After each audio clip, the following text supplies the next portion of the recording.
Assalamu alaikum. Good day, guys. Today I'm telling the 8 habits. If you stop these habits, you can stop your age.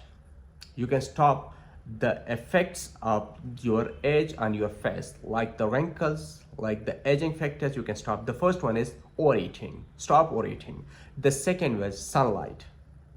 If the sunlight have negative effects on your face, so if you go to the sunlight, so you can use the sunblock cream like that. The third one is a dehydration.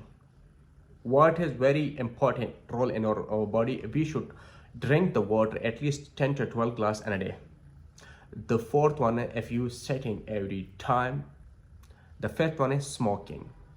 If you're the first smoker, if you're the second smoker, both are dangerous.